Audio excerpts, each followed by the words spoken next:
All right, well, CBS News projects President-elect Trump has now won Arizona's 11 electoral votes. We brought to you that news last night, raising his tally now to 313 versus 226 for Vice President Kamala Harris. Now, Trump is preparing to fill the cabinet key positions in the days ahead. CBS News correspondent Christian Benavides is in West Palm Beach, Florida, where the transition team has offices.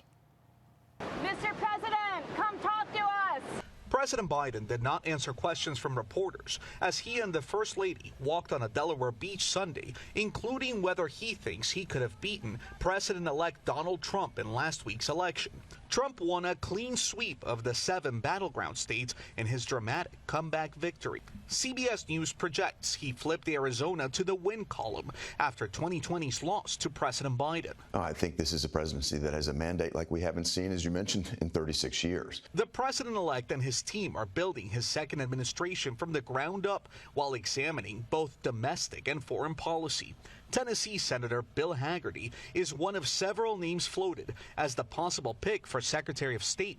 On Face the Nation, Hagerty reiterated his opposition to U.S. funds going to defend Ukraine. President Trump will find a way to deal with this. I'm not going to get ahead of him. I'm certain that he's going to find a way to navigate this that's in the interest of the American people and will stop the carnage. The Trump transition team is meeting here in West Palm Beach, Florida.